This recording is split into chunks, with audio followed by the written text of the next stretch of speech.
Okay, tonight is the 19th of August, and we come to Majjhima Nikaya Sutta 77, Mahasakuludayi Sutta, the greater discourse to Sakuludayin. Thus have I heard, on one occasion the Blessed One was living at Rajagaha in the bamboo grove, the squirrel sanctuary. On that occasion a number of well-known wanderers were staying in the peacock sanctuary, the wondrous park, that is Anabara, Varadara, and the wondrous Sakuludayin, and as well as other well-known wanderers. Then when it was morning, the Blessed One dressed, and taking his bowl and outer robe, went into Rajagaha for alms. Then he thought, it is still too early to wander for alms in Rajagaha. Suppose I went to the wondrous Sakuludayin in the peacock sanctuary, the wondrous park. Then the Blessed One went to the peacock sanctuary, the wondrous park. On that occasion, the wondrous Sakuludayin was seated with a large assembly of wanderers who were making an uproar, loudly and noisily talking many kinds of pointless talk, such as talk of kings, etc. Sorry for a moment. So here refers to the Tirachana Kata, animal talk, or base talk, low talk, pointless talk. Then the wondrous Sakuludayin saw the Blessed One coming in the distance. Seeing him, he quieted his own assembly thus, Sirs, be quiet, sirs, make no noise. Here comes the recluse Gotama. This venerable one likes quiet and commends quiet. Perhaps if he finds our assembly a quiet one, he will think to join us. Then the wanderers became silent. The Blessed One went to the wanderer Sakuludayin, who said to him, Let the Blessed One come, venerable sir. Welcome to the Blessed One. It is long since the Blessed One found an opportunity to come here. Let the Blessed One be seated. This seat is ready. The Blessed One sat down on the seat made ready, and the wanderer Sakuludayin took a low seat and sat down at one side. Stop here for a moment. So here again, you see, the Buddha was quite friendly with some of the external ascetics, and they had great respect for him, invited him to sit down, and this Sakuludayin, the leader of the wanderers, took a lower seat. When he had done so, the Blessed One asked him, For what discussion are you sitting together here now, Udayin? And what was your discussion that was interrupted? Venerable Sir, that be the discussion for which we are now sitting together here. The Blessed One can well hear about it later. In recent days, Venerable Sir, when recluses and Brahmins of various sects have been gathering together and sitting together in the debating hall, this topic has arisen.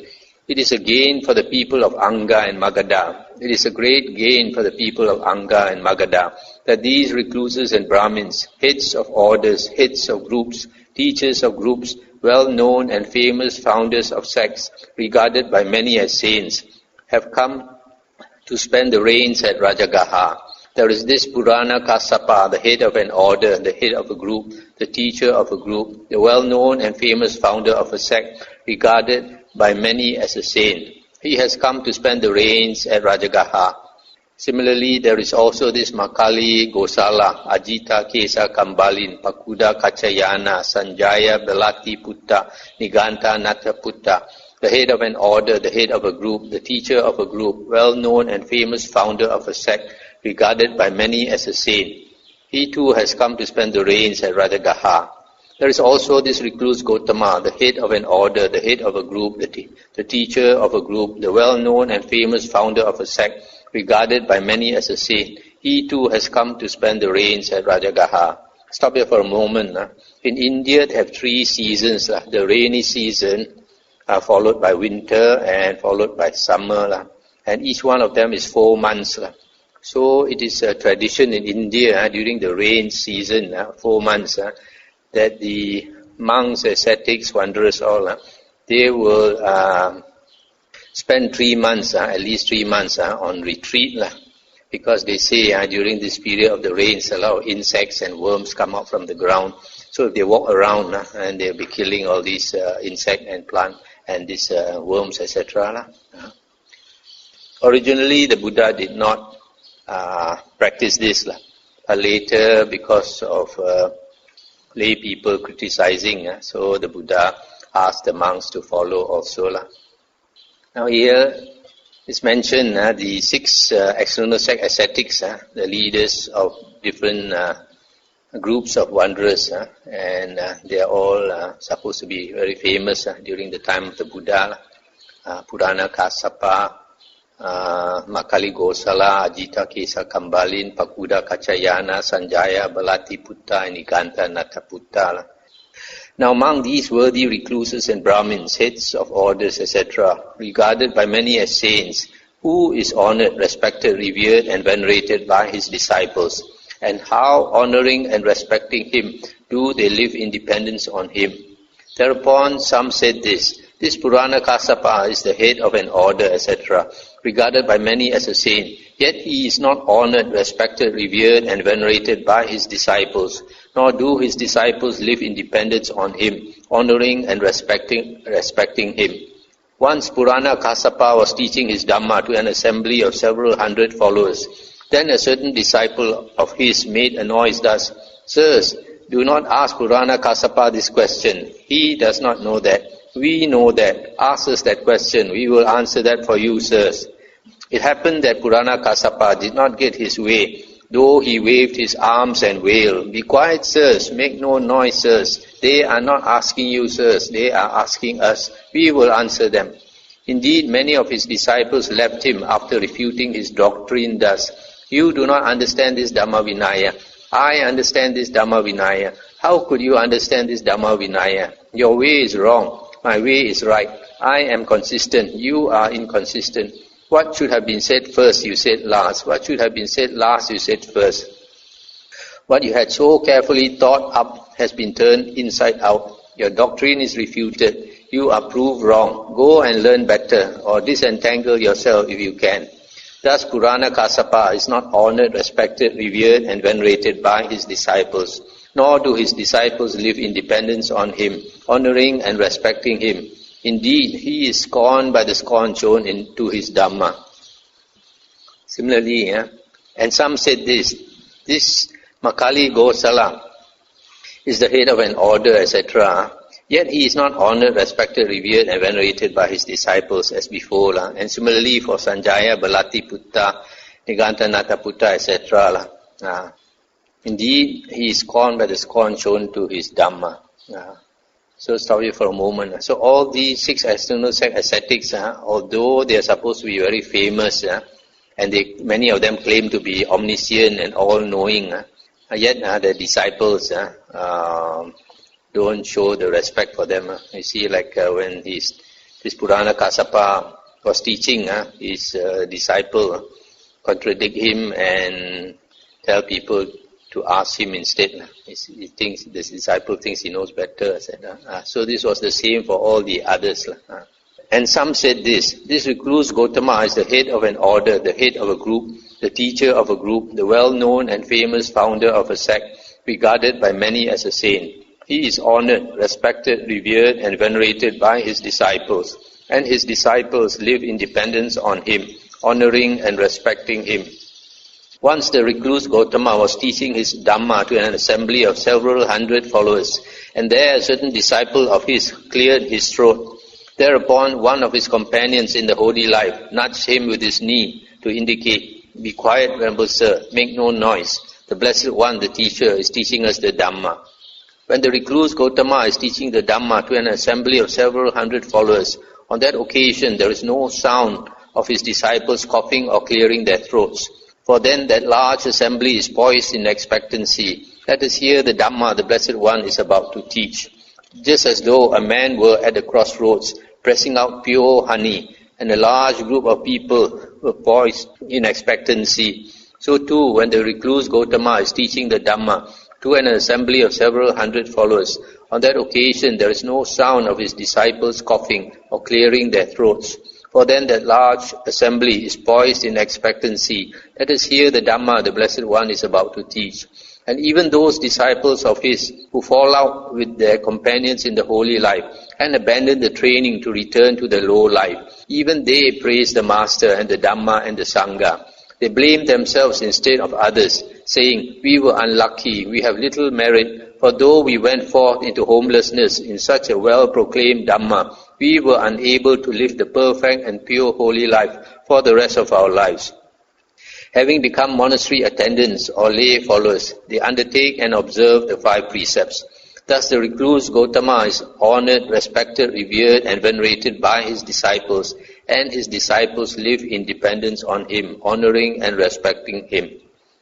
Stopping for a moment. So you can see the Buddha is very different from the external sect ascetics. He commands the respect of his disciples. But Udayan, how many qualities do you see in me because of which my disciples honor, respect, revere and venerate me and live in dependence on me, honoring and respecting me? Venerable Sir, I see 5 qualities in the Blessed One because of which his disciples honor, respect, revere and venerate him and live in dependence on him, honoring and respecting him. What are the 5? First, Venerable Sir, the Blessed One eats little and commends eating little. This I see as the first quality of the Blessed One, because of which his disciples honor, respect, revere and venerate him, and live in dependence on him, honoring and respecting him.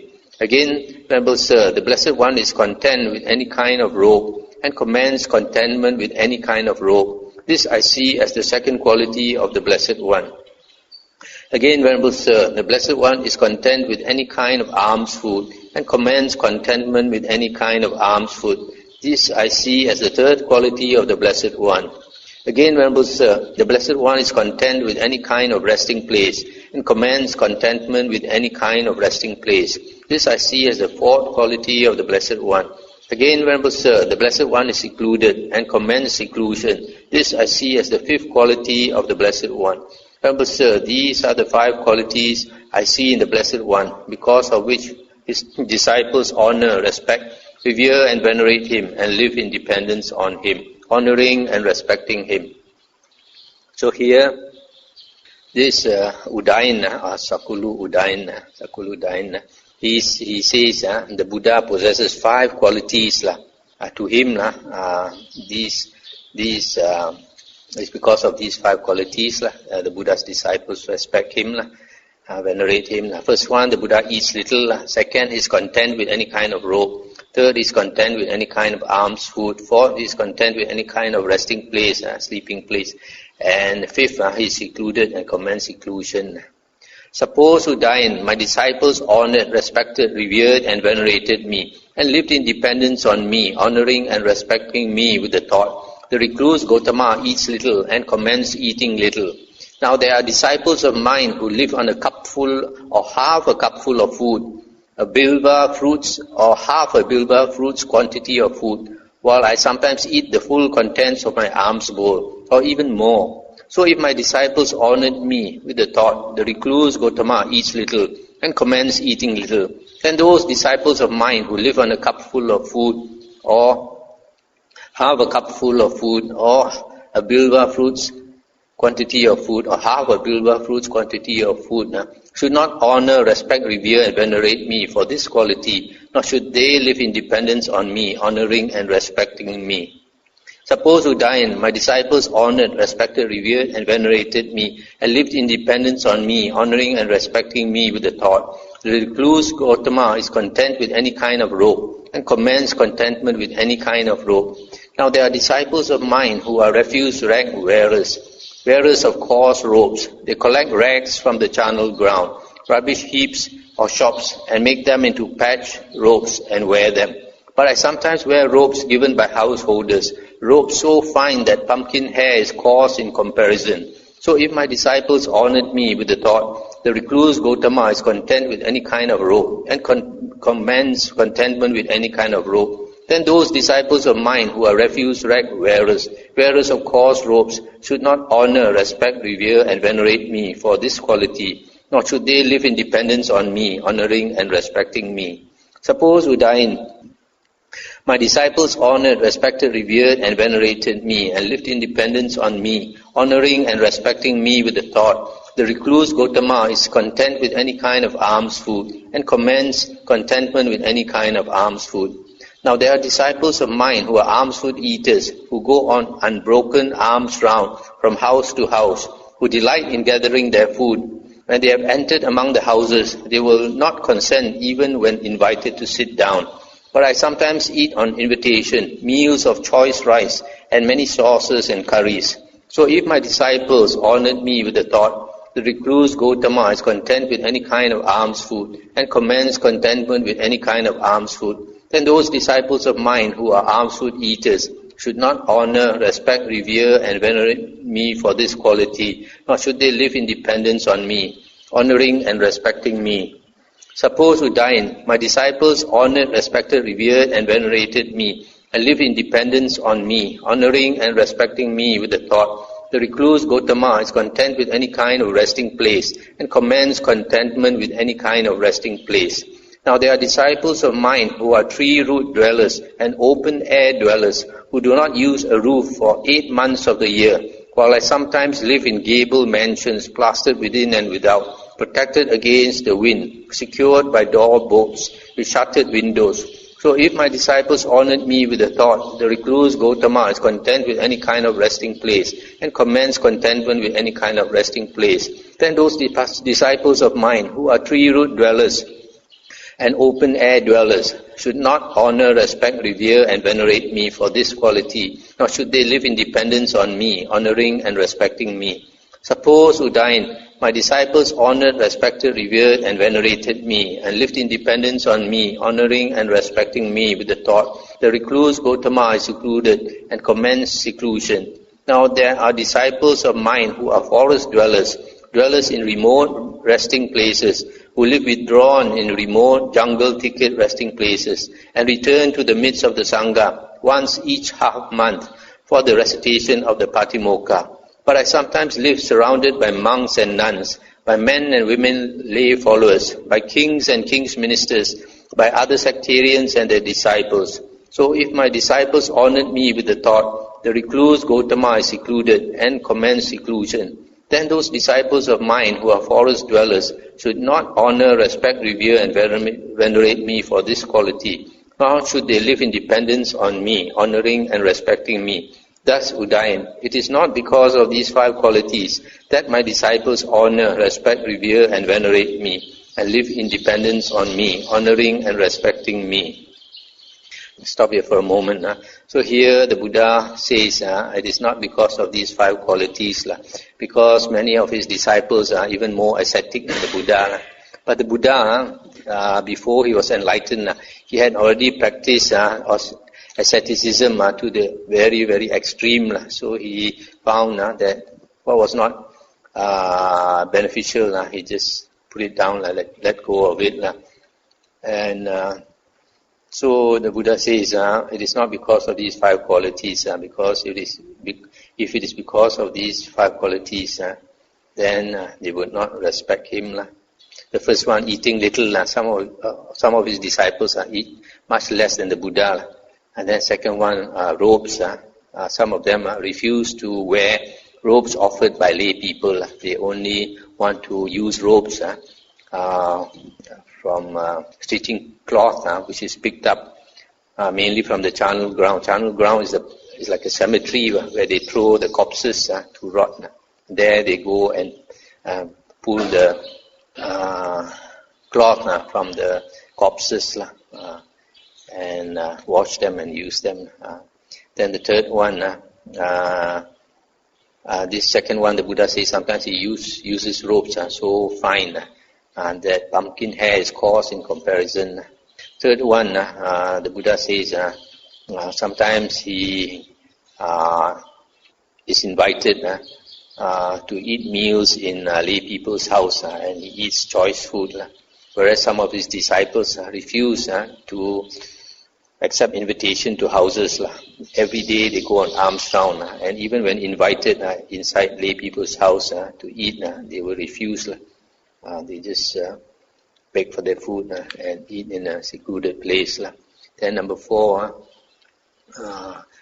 the Buddha said some of his disciples are tree-root dwellers and open-air dwellers. They only live under the tree or in the open air. Do not use a roof for 8 months of the year. Why? Because those 8 months are not the rainy season. During the rainy season, the Buddhas made a rule that the monks must stay under a roof. And do this Vasa retreat for 3 months, and the last month is a time when they look for cloth and to make robes. The Buddha was quite strict about the monks looking for cloth. He didn't want them to spend their time looking for cloth all the time. So he only allowed the last month of the rainy season, once a year, for them to go and look for cloth and make the robes. That was initially. So these monks who dwell under the tree and in the open air, they do not have a roof over their head for 8 months of the year, except during the Vasa rainy season. They have to live under a roof. Then the last one, it is not because of seclusion that the Buddha is respected by his disciples, because the Buddha says there are some disciples of his who live in remote resting places, far withdrawn from people, and they return to the Sangha once each half month, every 2 weeks, for the Uposatha. The Uposatha is the 15th day of the lunar month, and the 30th day of the lunar month. If no 30 days, then it's the 29th day. On these 2 days of the month, the monks come together and recite the Patimokkha, the 227 precepts. So other than that, they will dwell alone in very remote resting places. And the Buddha says he is different. Sometimes he's surrounded by a lot of people, monks, nuns, lay followers, and kings and ministers and other sectarians, etc. However, Udayan, there are 5 other qualities because of which my disciples honor, respect, revere and venerate me, and live in dependence on me, honoring and respecting me. What are the 5? The first one is the higher virtue. Here, Udayan, my disciples esteem me for the higher virtue, higher moral conduct, sila. The recluse Gautama is virtuous. He possesses the supreme aggregate of virtue. This is the first quality because of which my disciples honor, respect, revere and venerate me, and live in dependence on me, honoring and respecting me. So the first one the Buddha says, his moral conduct is without blemish. You cannot find any fault at all with his moral conduct. Second one is knowledge and vision. Again, Udayan, my disciples esteem me for my excellent knowledge and vision thus. When the recluse Gautama says, I know, he truly knows. When he says, I see, he truly sees. The recluse Gautama teaches the Dhamma through direct knowledge, not without direct knowledge. He teaches the Dhamma with a sound basis, not without a sound basis. He teaches the Dhamma in a convincing manner, not in an unconvincing manner. This is the second quality because of which my disciples honor me. Third one is the higher wisdom. Again, Udayan, my disciples esteem me for the higher wisdom thus. The recluse Gautama is wise. He possesses the supreme aggregate of wisdom. It is impossible that he should not foresee the future courses of doctrine, or that he should not be able to confute with reasons the current doctrines of others. What do you think, Udayan? Would my disciples, knowing and seeing thus, break in and interrupt me? No, Venerable Sir. I do not expect instruction from my disciples. Invariably, it is my disciples who expect instruction from me. This is the third quality because of which my disciples honor me. This third quality, I must know, because the Buddha is psychic. What his disciples think, he can already read their mind. So none of them dare to question the Buddha, argue with the Buddha. The fourth one is the Four Noble Truths. Again, Udayan, when my disciples have met with suffering and become victims of suffering, prey to suffering, they come to me and ask me about the noble truth of suffering. Being asked, I explain to them the noble truth of suffering, and I satisfy their minds with my explanation. They ask me about the noble truth of the origin of suffering, about the noble truth of the cessation of suffering, about the noble truth of the way leading to the cessation of suffering. Being asked, I explain to them the noble truth, and I satisfy their minds with my explanation. This is the fourth quality because of which my disciples honor me. So these are the 4 qualities. The fifth one is very long. The fifth one is the Buddha gives a list of the way to develop wholesome states that he has taught. If I were to go through all this in detail, it will take a long time, so I will just go to the main topics. The first one is the 4 foundations of mindfulness or recollection. Again, Udayan, I have proclaimed to my disciples the way to develop the 4 intense states of mindfulness or recollection, satipatthana. Here, among abides contemplating the body in the body, etc. Again, Udayan, I have proclaimed to my disciples the way to develop the 4 right kinds of striving, samappadana. Here among awakens zeal for the non-arising of unarisen, evil, unwholesome states, and makes effort, rouses energy, exerts his mind and strives, etc., etc. So these are 4 right kinds of striving. Third one is the 4 bases for psychic power, iddhipada. Again, Udayan, I have proclaimed to my disciples the way to develop the 4 bases for psychic power. Here among develops a basis for psychic power consisting in concentration due to zeal, etc. Then the 5 faculties. Again, Udayan, I have proclaimed to my disciples the way to develop the 5 spiritual faculties. Here among develops a faculty of faith, energy, mindfulness or recollection, concentration, wisdom.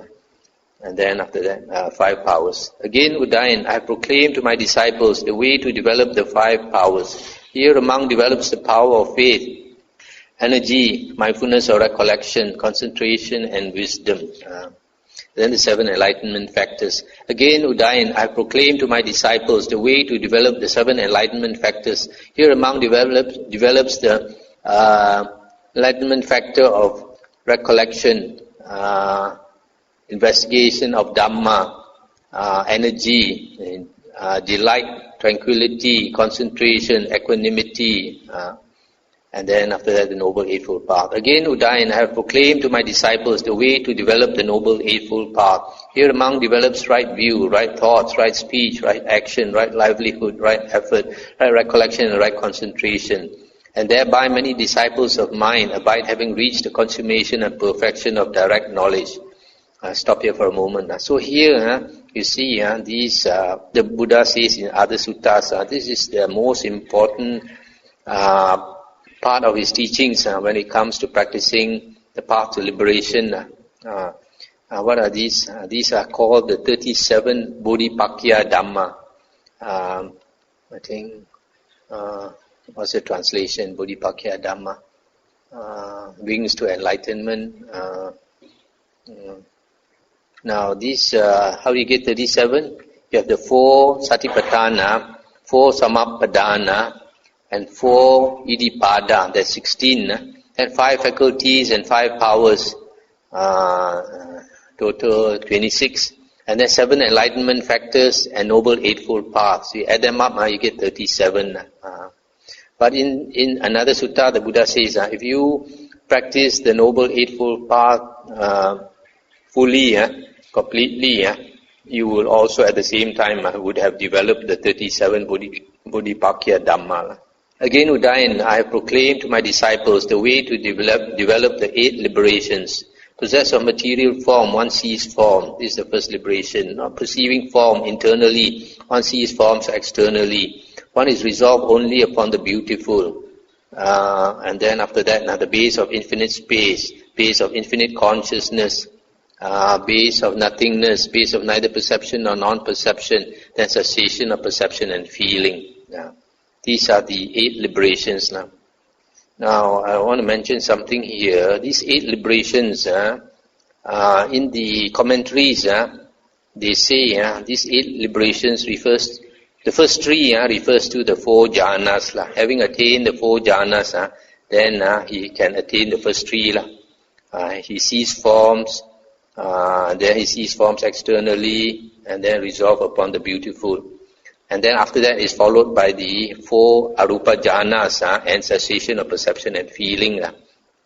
But this contradicts the Anguttara Nikaya 4.89 where they talk about the blue lotus recluse. So these 8 liberations is not talking about the 4 rupa jhanas. It only talks about the 4 arupa jhanas and cessation. because they have used this to say that the Arahant liberated by wisdom does not possess the jhanas. That is wrong, because if you read this Anguttara Nikaya Sutta 4.89 about the blue lotus recluse, then you can see the contradiction. Okay, again, Udayan, I have proclaimed to my disciples the way to develop the 8 bases for transcendence. Perceiving form internally, one sees form externally, limited, fair and ugly. Perceiving form internally, one sees form externally, immeasurable. Not perceiving form internally, one sees form externally, limited. Not perceiving form internally, one sees forms externally, immeasurable. Not perceiving form internally, one sees forms externally, blue in color. Not perceiving form internally, one sees form externally, yellow. Not perceiving form externally, one sees forms.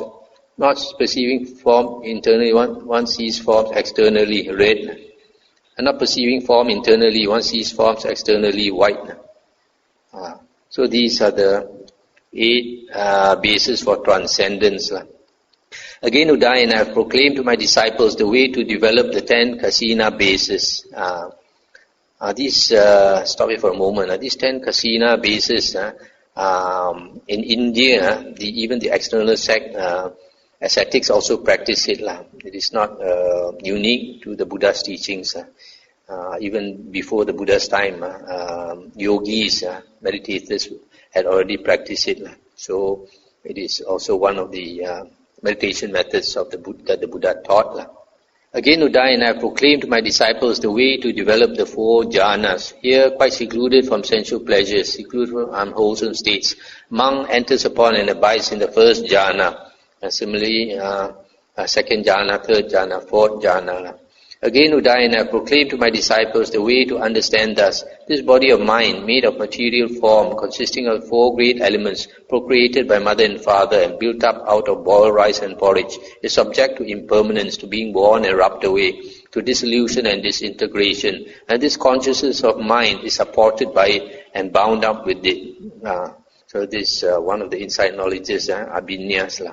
And then after that, the mind-made body. Again, Udayan, I have proclaimed to my disciples the way to create from this body another body having form, mind-made with all its limbs, lacking no faculty, just as though a man were to pull out a reed from its sheath and think thus, this is the sheath, this is the reed. The sheath is one, the reed is another. It is from the sheath that the reed has been pulled out.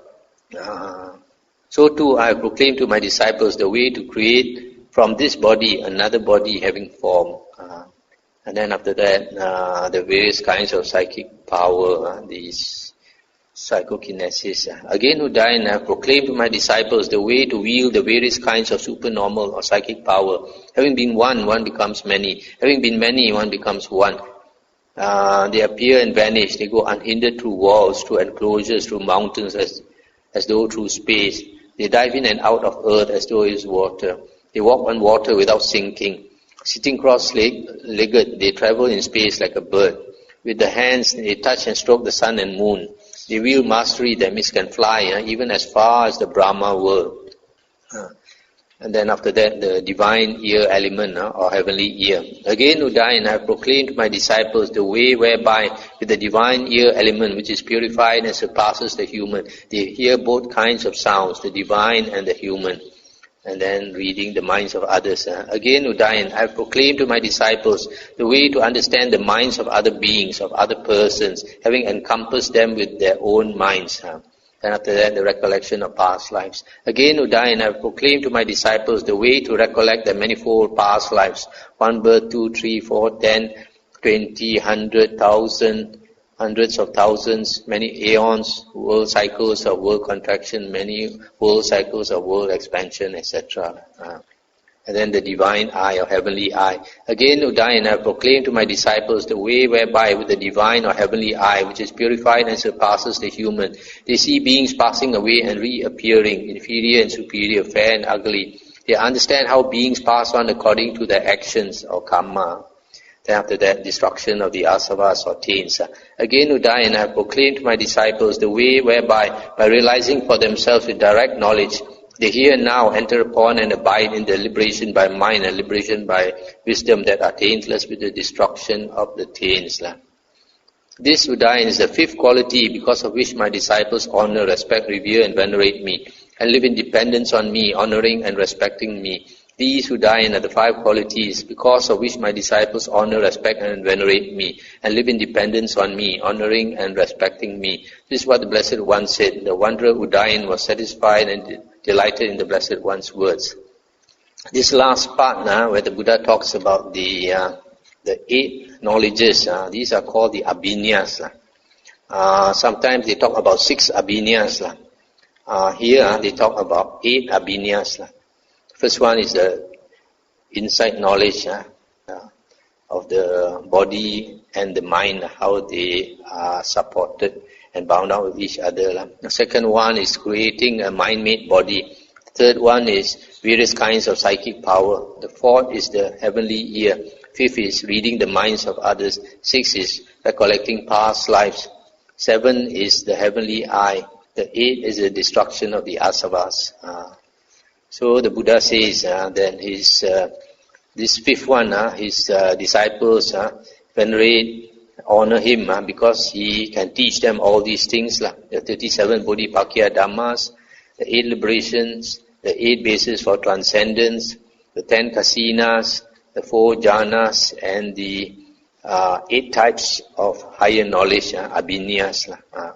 So the Buddha says it's not because of ascetic practices that his disciples honor him, but because of these 5 things. The first one is the higher virtue, adisila.